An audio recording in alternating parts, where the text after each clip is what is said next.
Good evening everyone, welcome back to my YouTube channel nurse world. आज का हमारा topic है टाइप्स ऑफ एंटीबॉडी। तो हम लोगों ने इसके पहले एंटीबॉडी क्या होते हैं, उसका स्ट्रक्चर क्या होता है, उसके बारे में डिटेल में पढ़ लिया था। अब आते हैं हम लोग types of antibody. Types of antibody हम लोग पहले बताए थे कि टोटल 5 टाइप्स की एंटीबॉडी होती है, जिसका निमोनिक है gamed, IgG, IgA, IgM, IgE और IgD। तो आज हम इसको डिटेल में पढ़ेंगे। तो आते हैं IgG। IgG constitute about 70-80% of total antibody in body.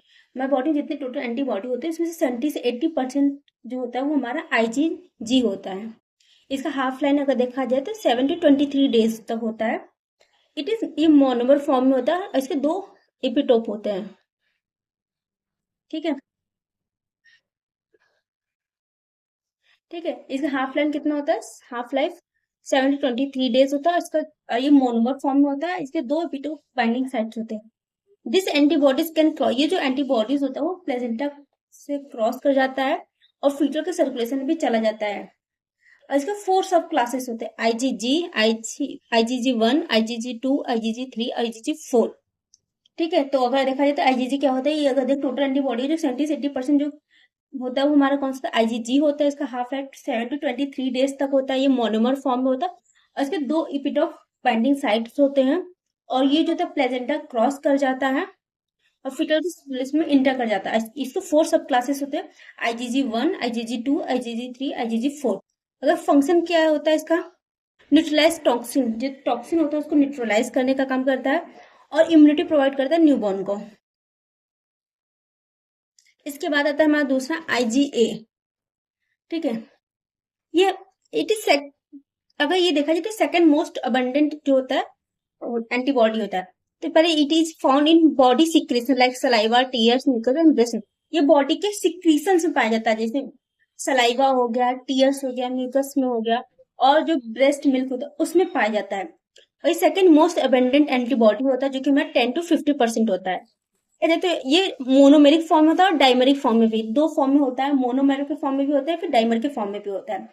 ठीक है, और ये क्या कहते हैं, जो म्यूकोजल सरफेस होता है लाइक रेस्पिरेटरी का म्यूकोजल सरफेस, GI का और यूरोजेनिटल ट्रैक्ट का, उसे प्रोटेक्ट करता है। ठीक है, अगर फंक्शंस की बात करें, prevent pathogen attachment to epithelial cell. ये क्या करता है, जो पैथोजन है उसे प्रिवेंट करता है कि वो एपिथेलियल सेल से अटैचमेंट ना हो उसका। और लोकल इम्यूनिटी प्रोवाइड करता है। Protect infant via breast milk, और ये इन्फेंट को प्रोटेक्ट करता है थ्रू ब्रेस्ट मिल्क, क्योंकि मैंने अभी इसके पहले बताया था कि ये जो होता है बॉडी के सिक्रीशन में पाया जाता है। तो ब्रेस्ट मिल्क भी एक टाइप का बॉडी सिक्रीशन होता है, उसमें पाया जाता है। अब आते हैं IgM। IgM exist as a pentamer and monomer. तो जो IgM होता है वो पेंटामर और मोनोमर के फॉर्म में होता है। ठीक है, इसका मोलिकुलर वेट हाइयर होता है एंड मैक्सिमम सेडिमेंटेशन रेट। तो मोलिकुलर वेट हाई क्यों होगा, कोई भी ये जो होता है 5 सब यूनिट का मिलकर बना होता है, जैसे होता है इसका वेट अलग जो डाइमर हो गया फिर मोनोमर उनसे ज्यादा ही हुआ, तो इसका मोलिकुलर वेट सबसे ज्यादा होता है। First antibody produce during the primary immune response.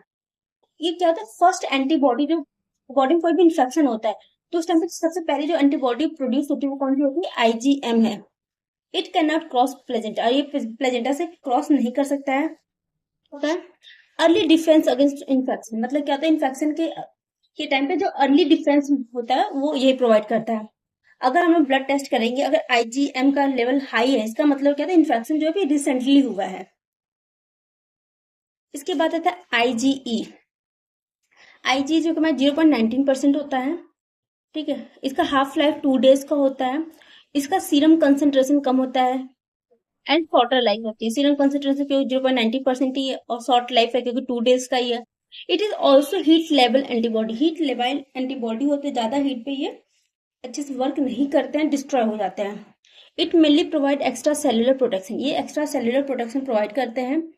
Involve in allergic reaction. ठीक है, ये क्या कहते हैं, एलर्जिक रिएक्शन में इन्वॉल्व होते हैं। बाइंड टू मास्ट सेल और बेसोफिल से ये बाइंड करते हैं। अगर फंक्शन देखा जाए तो फंक्शन क्या होता है, responsible type 1 hyper sensitive reaction. जो टाइप 1 हाइपर सेंसिटिविटी रिएक्शन होगा, जो मैं आगे वाली क्लास में डिटेल में पढ़ाऊंगी, ठीक है, जो कि एलर्जिक रिएक्शन होता है, उसमें ये रिस्पॉन्सिबल होता है IgE। सीन इन वेरियस, कोई भी एलर्जिक रिएक्शन वगैरह होता है उसमें IgE एंटीबॉडी दिखाई देता है। जो कि हमारा मोनोमर फॉर्म में होता है। इसका हाफ लाइफ भी कम होता है, 2 से 3 डेज तक होता है। सीरम कंसंट्रेशन 0.3% होता है। ठीक है। Found mainly on the surface of B cell, जो बी सेल के सरफेस पे पाया जाता है। Thank you.